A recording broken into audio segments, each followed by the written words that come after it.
Paano nga ba gumawa ng cellphone charger power bank at pwede sa ilaw? Rechargeable po ito na automatic. Ganito po unang step gagawin natin. So depende sa inyo kung ilang battery ang gagawin yung power bank. So sa akin, dalawa lang. Okay, so paano nga ba mag-inang? So kailangan meron kang 60 watts na soldering iron para madaling kumapit. So ito po yung positive ng ating 3.7 na lithium battery.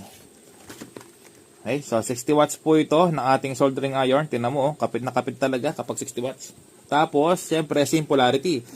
Ito yung ating positive din. So, positive dito. So, kailangan positive to positive po, no? Kasi 3.7 volts yung target natin. Okay? Or yung gagawin natin. Meron tayong gagamitin na volts converter. At saan nga ba nabibili? Ipapakita ko po sa inyo. Okay? So, inayin ko lang po ito. Okay? Tapos, ilang ampere na yung mga gawa kapag dalawang battery na ganito. Okay, so gagamit ako ng clip para hindi po tayo mahirapan sa pag-inang. 60 watts lang po na soldering iron, kahit na makapal ang lead na gamit mo, sigurado, kakapit po yan. Tingnan mo naman, napakaganda. Okay, tapos inangin mo rin sa battery, lagyan ng pondo sa wire ng battery para hindi ka mahirapan sa pagdikit. Okay, ngayon, didikit na natin. Ito po ay for tutorial lamang, no? Hindi po tayo nagbebenta, hindi po tayo gumagawa. Kaya pangit po yung gawa ko sa ngayon kasi for demo only. Okay, so ngayon mga ka-repairman, ito po ay 4,400 na po mAh.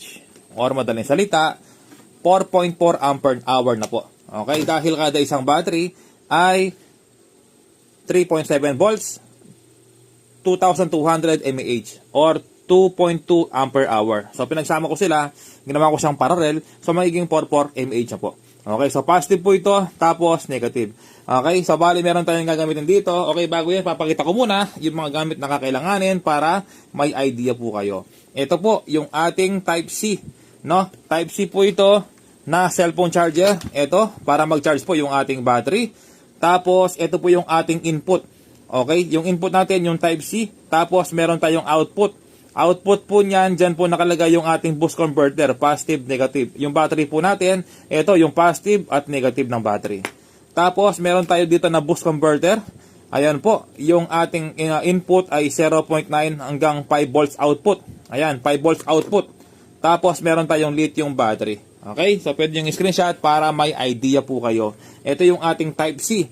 No, Type-C po yan na cellphone charger. Halos lahat naman sa atin Type-C na yung ginagamit na cellphone charger. Okay, ito po ay diretso sa battery.